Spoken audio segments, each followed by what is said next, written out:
Warning, this episode contains adult language, mature situations, reinterpretations of old Japanese folk tales, lunar empires, a political coup d'etat, a mother's love, and manga news. Remember to like, share, and subscribe. Listener and viewer discretion is advised.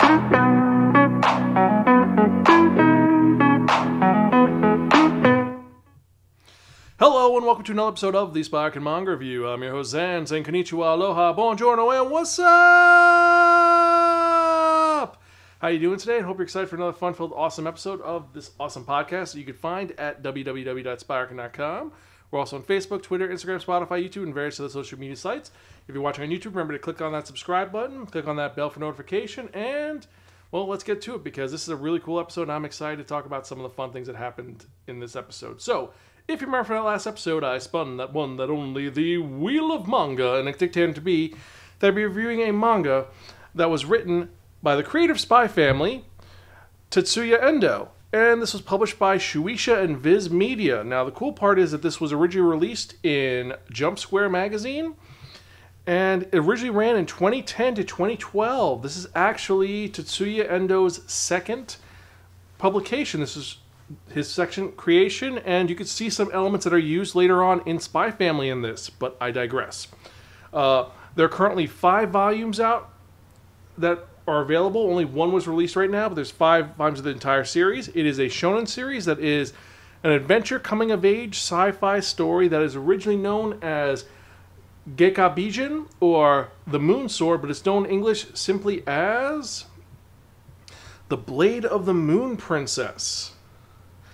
And this is actually kind of cool story, which is kind of disturbing, about, well, it's a reinterpretation of the Tale of the Bamboo Cutter, or the Tale of Princess Kaguya. For those of you who are unaware of this story, it's an old monogatari, which is like a fictional prose narrative that was written in the 9th or 10th century, and it's about a bamboo cutter who finds a stalk of bamboo, and inside of it is Kaguya-hime, the princess of the moon, who's discovered in this plant, finds another bamboo that's filled with gold, makes a huge empire. This was actually adapted into the Tale of Princess Kaguya multiple times. If you watch Studio Ghibli's version, that's a really great adaptation of this, but this is something a little bit different. So as opposed to this being the standard, oh, this is about a girl who lands on Earth and she's raised by humans, this is different because on the dark side of the moon, there's a highly advanced society known as the Kagome no Miyake. And the Kagome no Miyako is the ruling of the Lunar Empire, which has been watching over Earth forever. And they have a fully great clan that's been around for several generations. They're currently at their 44th empress. And the ruling class is divided into 2 clans, the Takanouchi family and the Umenouchi family. Currently, the Takanouchi family are running it, and the current empress, Takanouchi Fumiya, is the queen of the clan. And then her daughter, who is the main character, is Kaguya.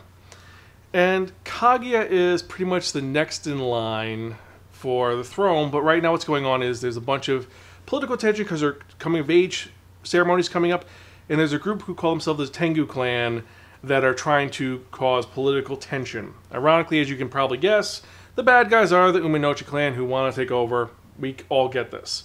And this should be fine for the princess, someone who is studying to be a leader, right? Wrong. Because Kaguya does not want to lead. She wants to just be a normal girl, and she is a complete hellcat. She is amazing at fighting, and that's it. She screws around, she sleeps, she's constantly escaping the castle, which is from her bodyguard, whose name is Shishimaru Sanuki, who is the general of her guard, and she does insane things. And she's a pretty fun character. Think of a very young Yor from Spy Family with Anya's proclivity for chaos. And that's what's going on. And she's just trying to, like, enjoy life right now because things are crazy, but she's trying to be happy. The one thing that she doesn't notice or doesn't realize, though, is that her mother, who is dealing with a lot of stuff right now, Queen Fumiya, is severely ill. She is sick. And she's trying to keep her condition hidden, and she's trying to make her daughter not realize she's dying. And she wants to have her live a life and be ready to be queen. Problem is she's getting severely worse.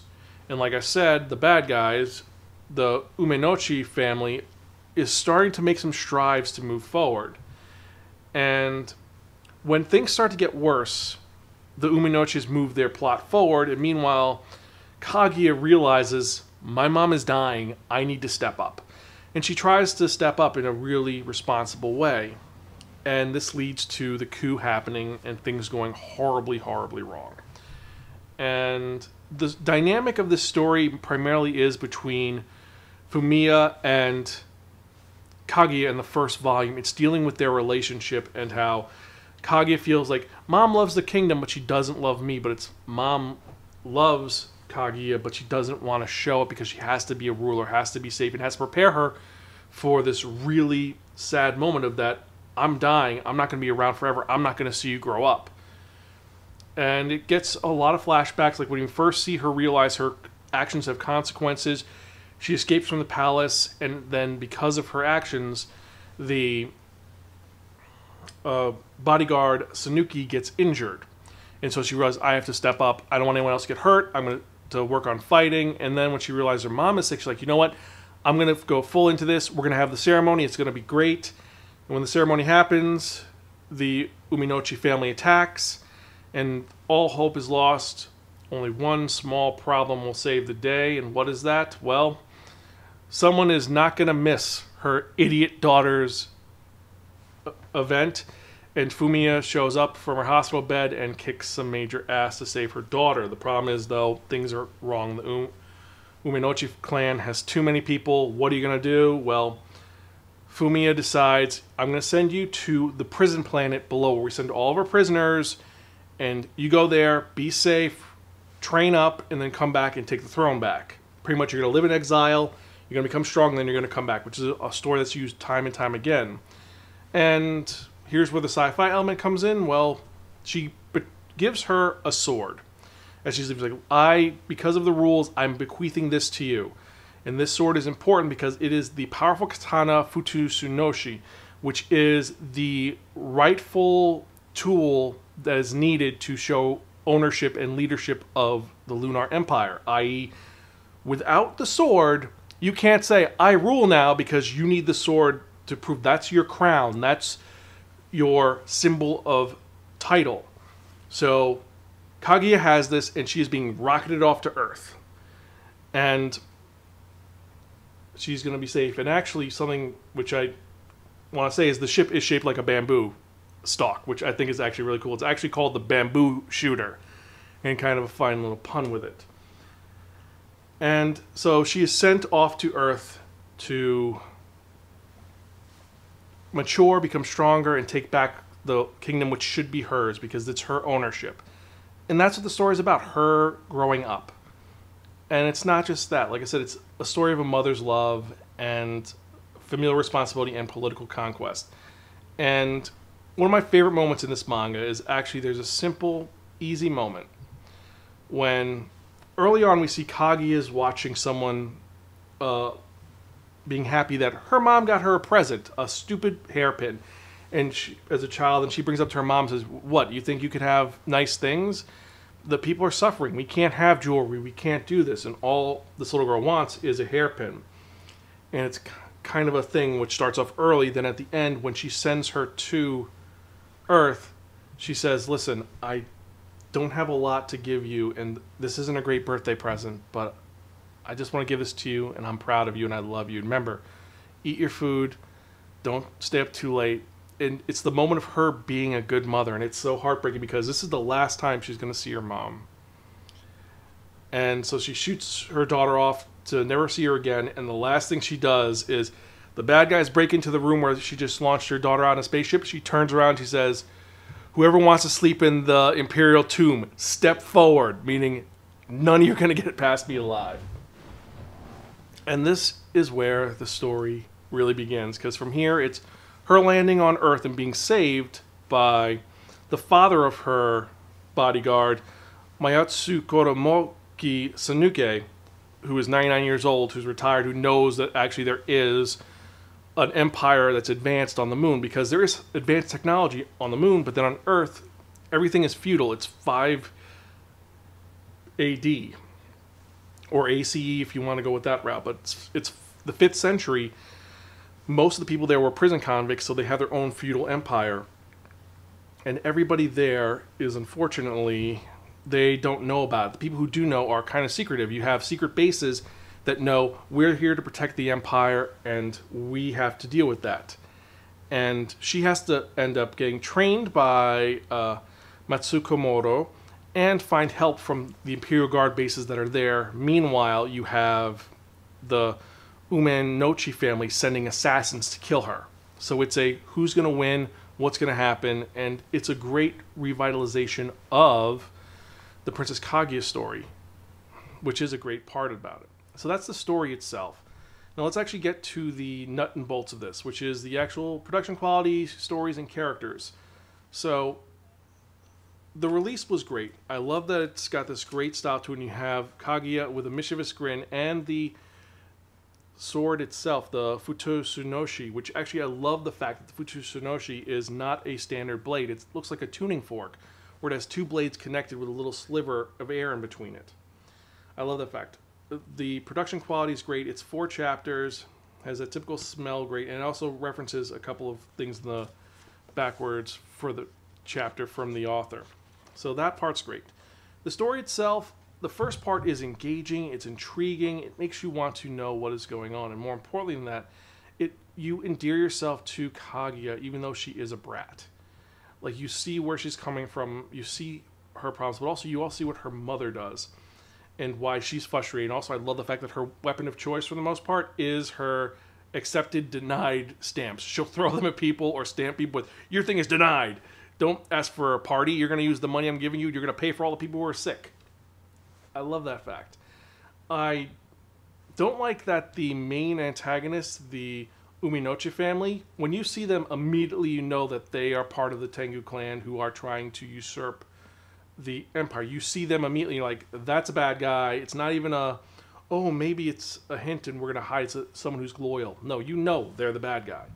And that is something which I feel is a little bit of a detriment, which he eventually learned on and fixed.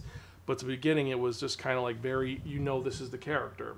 Also, I feel a little spoiled because the last time we read a Ku manga, that was the Elusive Samurai, and that was such a bait and switch because it was like, here's the loyal general who's been loyal for 15 years who will never, ever do anything wrong, and he slaughters the entire family except the main character.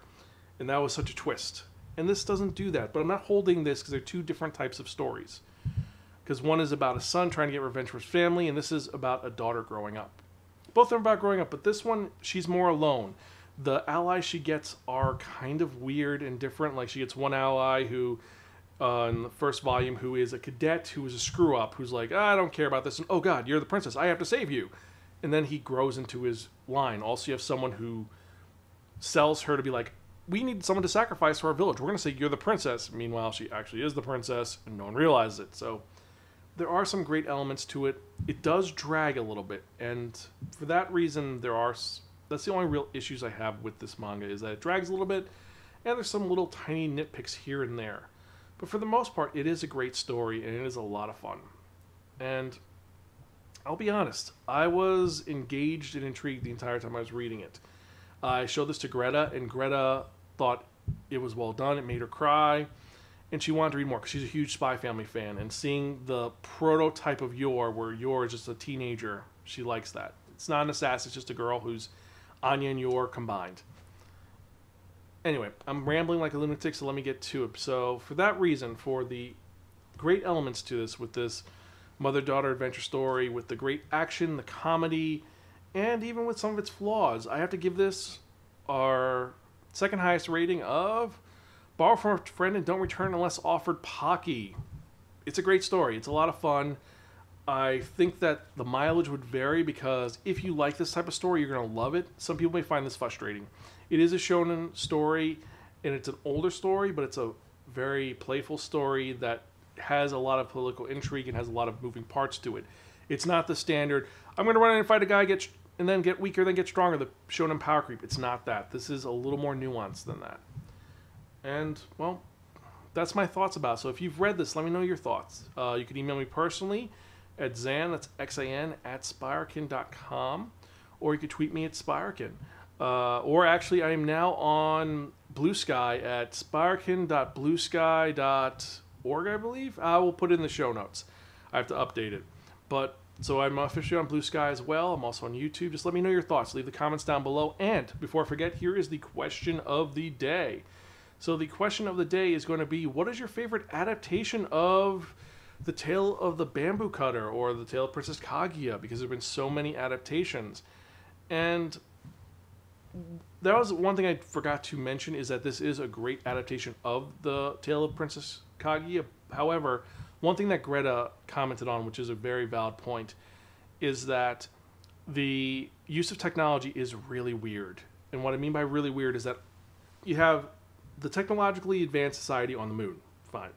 They crash land to Earth, and then you have the base and where the father lives, there's tech, and you see people with technological items moving around. But then you have people who are just living in squalor using essentially knives and axes and their 5th century tech. It just kind of seems displaced. That was one element which she found maddening, and I was a little... I went with it, but it's just a little bit of a nitpick on her part, and something which I did have to admit. But overall, great adaptation. But let me know your thoughts.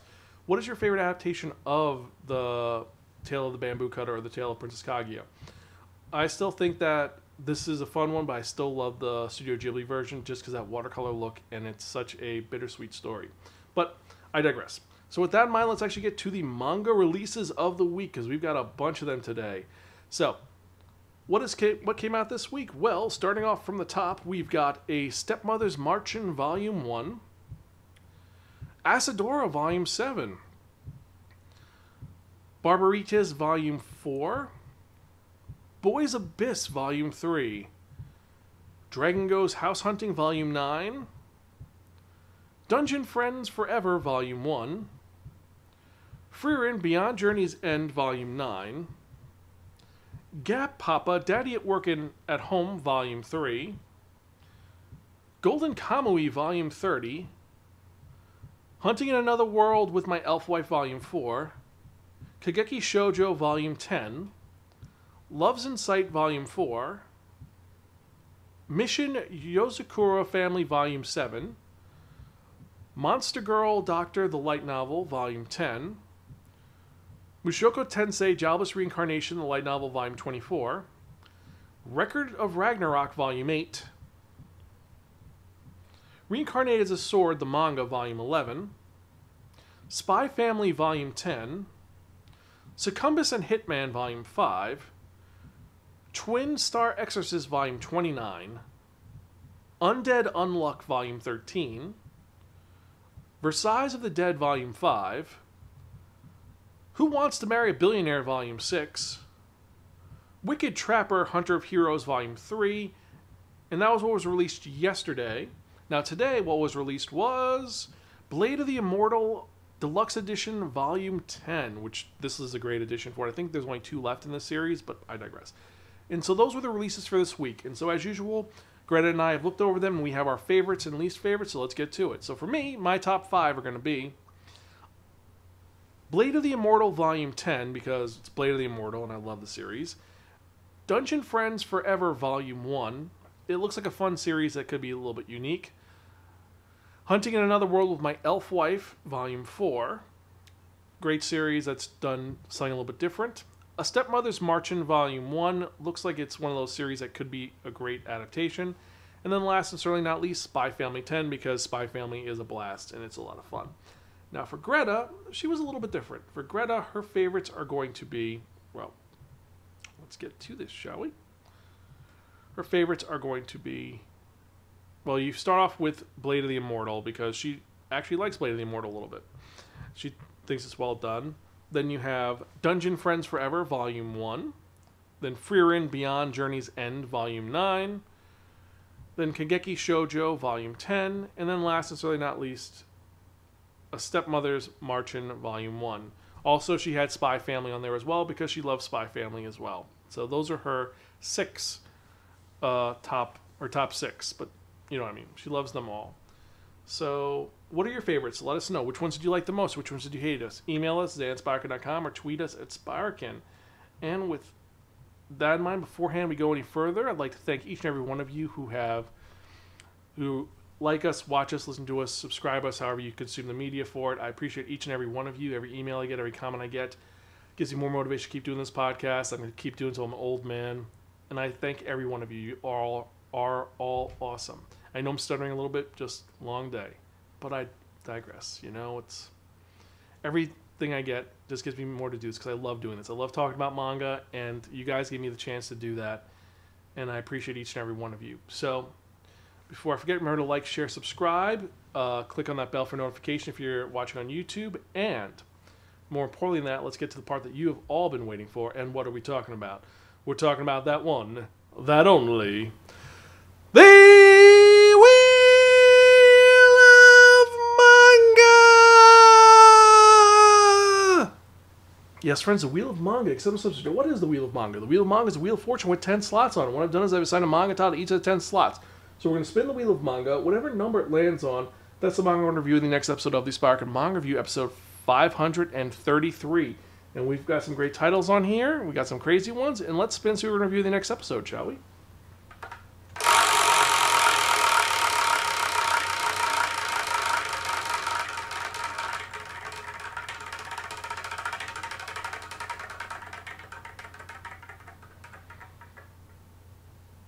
Number 3, Subokicho Lonely Planet.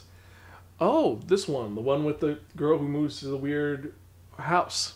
So, that one should be a lot of fun. We're going to see how it goes. But anyway, hope you enjoyed. And as usual, I am your host, Zan. I'm Gonzville. I'll catch you guys next time. And keep reading manga. See you later.